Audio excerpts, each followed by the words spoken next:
All throughout human history, we have been making up fake little guys.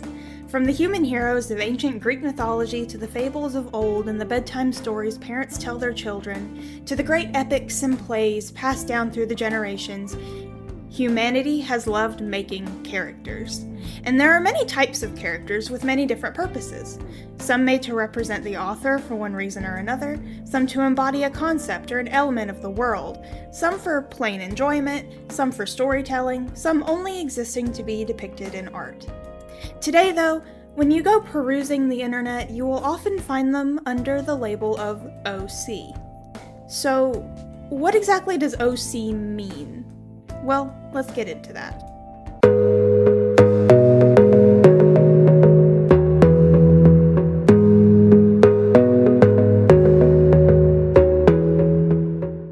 So, disclaimers, this is meant as a personal thought vomit and not strict guidelines, and for creative projects, rules are always meant to be broken. So, please don't take offense to anything if it applies in some way to your OCs. This is focused only on generalities, and if you even care about the supposed quality of a character's writing, which is totally not even a necessary thing to begin with if your OC is just for fun. Anyway, to start, let's go back to the question. What are OCs? Well, it's short for original character, but that could be a lot of things. Are they official or unofficial characters? Is OC, as many people put it, limited to very small creators just playing around in fan spaces or small projects? Or could we call, for instance, Moana the OC of John Musker and Ron Clements? I was expecting to find a good, consistent, credible answer when I went looking, but to my surprise, I couldn't. There might be an unofficial consensus as to what qualifies under the informal OC term, but so far as I can tell, it's just a character that the person sharing them owns. So, what am I talking about today? Well, I want to talk about serious original characters, and those meant for pure enjoyment are obviously exempt from any of these thoughts as they fill their purpose perfectly by simply existing. These observations are all my opinion also, so if you have anything to add or dispute, please don't feel as if I'm dunking on anyone. This is simply what I've come to understand during my time writing and proofreading others' work over the years. It's also worth reiterating that not every character has to be a serious one. As I've said before in my video about Mary Sue's, while there is an element of subjective artistic value to every bit of art created, it's also not necessary to do that sort of thing. Some bits of art, especially OCs, can be very hyper-personal and important to the creator, made for personal enjoyment or even self-exploration or a coping mechanism.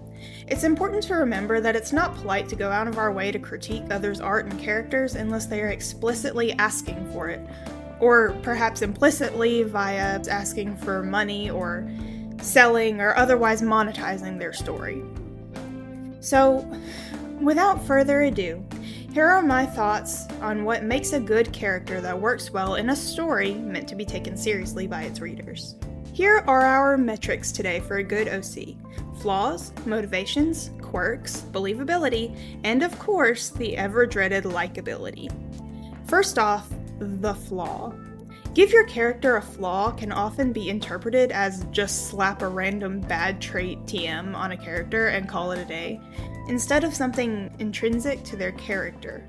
This is how we end up with MCs like Marinette Dupan-Chang, who are functionally perfect according to the narrative, except for the silly little flaws like being clumsy or stalking her crush. For instance, a good way to bake a flaw into a character is to make it tied to their life experience, to another character in their life, or to one of their good traits that has a bad side. For examples, a character who is pure-hearted is often naive, one who is clever and good with words is also often good at deception, and one who is gentle and pacifistic can become complacent when bad things are happening to the people they love. This isn't necessarily the only way to do flaws. For instance, tying in a story about morality to a character quirk where they jump to conclusions and feel more comfortable being in black and white morality situations can be really powerful. For instance, Light from Death Note is fanatical in his morality and sees things only in clear black and white, while the show around him deals heavily with the ideas of morality and not having too much power for yourself. And something like clumsiness, while overdone to hell, can be a fine flaw to have, but it's important to remember that flaws need to be deep and intrinsic part of your character, not just a cute little topping. I mean, you can have both. You just can't have your icing without the cake. Unless, you just like a big gob of icing for every bite. Never mind. Mission abort, bad metaphor. I really want some frosting now. Secondly, motivations are very important. It's a very common phrase to use, almost to the point of being groan-worthy, but your OCs really do need motivations if they're going to be good in a story. Elsewise, you end up with an OC who's just a vehicle for reader insertion who's dragged along by the plot instead of being proactive. The motivation can be tied to the plot, or more interestingly, be in spite of the plot. For instance, my character Ama wants desperately to keep pursuing the research of blood magic for her cult, but the story keeps pulling her away from that and forcing her to choose between her motivations, following her heart or pleasing her mother, who disapproves of further study. Conflicting motivations are a great cause of conflict and personal growth and introspection. Another example on the other end of the spectrum would be this D&D podcast I'm listening to, Tales from the Stinky Dragon, where one of the characters has a missing wife and is on a quest to find her despite their current predicament. That motivation has nothing to do with the main plot, at least not until the writers decide to involve it, but it's a good addition to his character and is a memorable part of his performance. Mainly, I suppose the takeaway is that your character should really, really care about something, because as divisive as opinions and passions can be, they're really what makes someone read as a person. Next, quirks.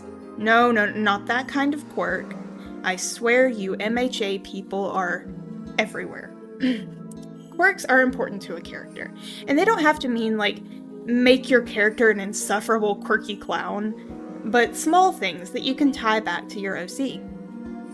They could have a sweet tooth, or really, really like a certain type of pasta, or pick at their nails, or fidget with the necklaces that they collect, or have a vested interest and hatred for something very small and random.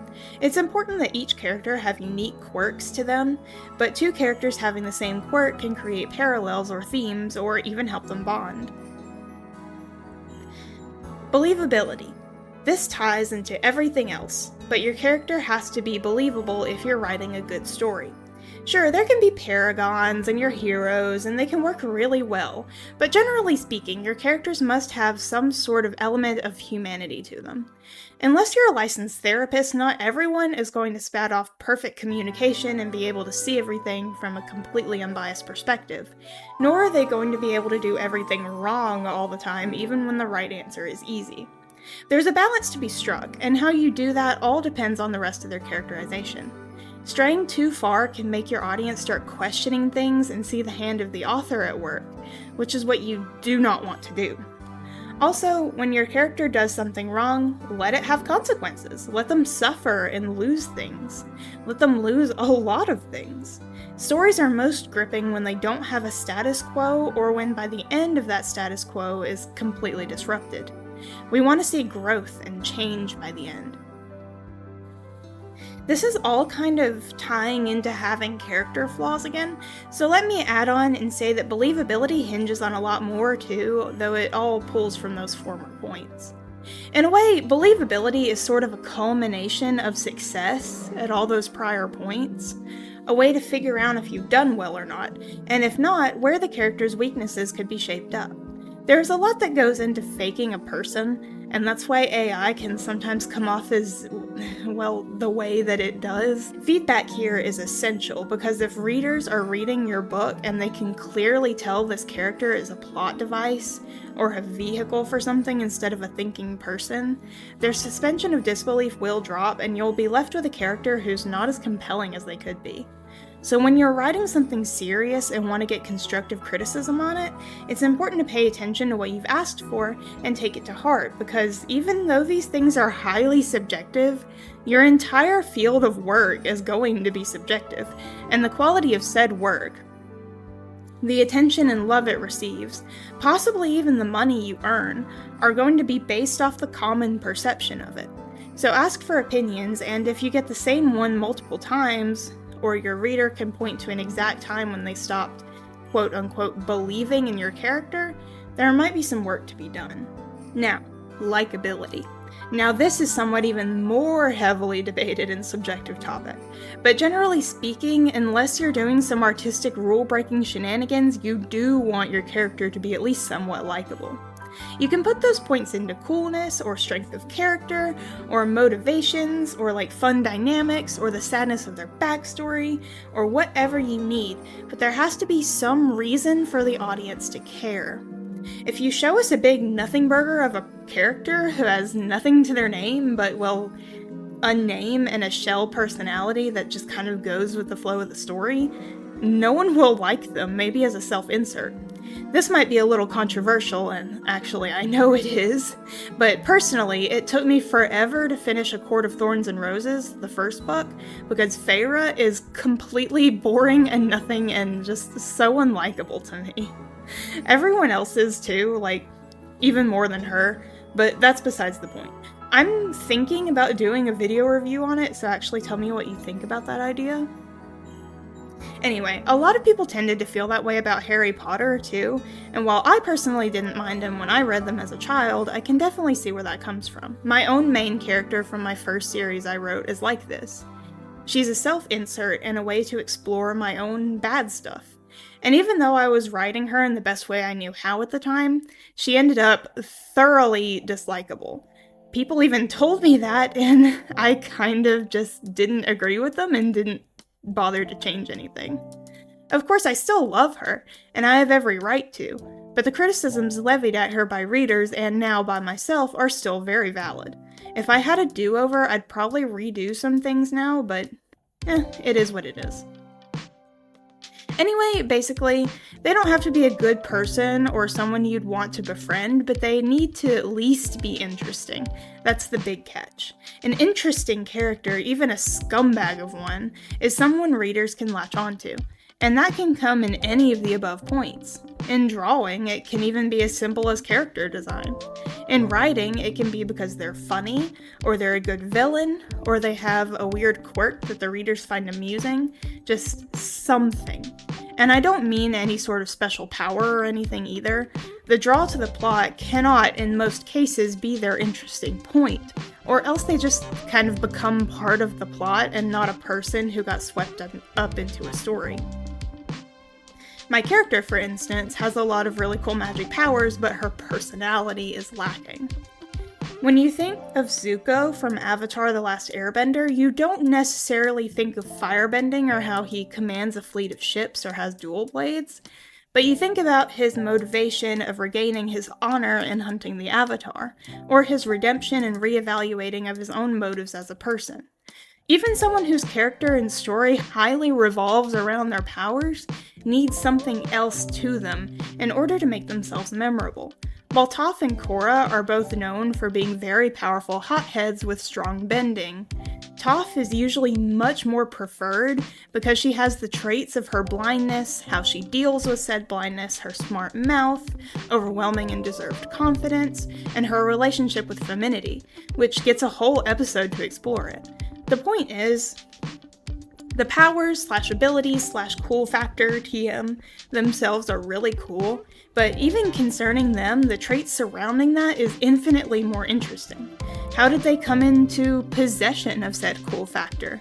What is their relationship to it? Their feelings about it? Bad and good side effects? How does it affect how others see the person? Does that cause anything in their own personal struggle? In essence, likability usually hinges on being interesting, and unless you get a really, deep dig and get into those details, your character is likely going to feel at least a little shallow. So what's not to love about getting in really deep with your precious little guys? So, in my opinion, I guess that about sums it up. To be a good character means only that you're believable and interesting to the readers, that you read as a person, number one, and number two, that you read as a person they'd want to know more about, whether it's for a good or bad reason. I mean, that's why people read, after all. Just as a bright, bubbly paragon of a hero might appeal to people, So might a rough around the edges, jaded anti-hero or even a villain with a good enough draw to them. In fact, generally, people in fandoms tend to be more drawn to characters who deal with serious inner struggles or other problems, especially if they're what your average person would consider attractive if you want a cheat code. Don't be afraid to make your characters imperfect, teach them lessons, or have them suffer consequences, and definitely show rather than tell. Keep your little guys personable, try to avoid them info dumping about their personal struggles at the drop of a hat, because almost no one actually does that, especially to a stranger. And remember, always listen to good criticism because it just might save your OC. Oh, and one more thing. Just remember to have fun, because if you're having fun, your readers probably will too. As always, thank you so much for listening to my little rambles. Remember that writing is supposed to be fun, so if this stressed you out, don't worry too much. If you're wanting to get something published, write from the heart and then consult with friends and your editor to polish your work into something you love.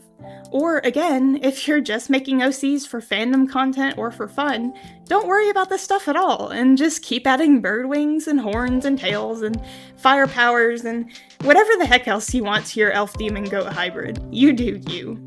And if you have an OC like that, or, well, anything else in the wide world, please tell me all the details. I love hearing about you guys' creativity, even the super out there ideas. Everyone deserves to be able to have that unbridled expression. If you had fun here today, please don't forget to drop a like, and maybe even a little subscribe if you're feeling spicy. And if you feel like looking, I occasionally post to my Instagram under the same name, and I'm starting a TikTok. So check that out if you have the time. Have a good day, keep writing and drawing, and I'll see you next time.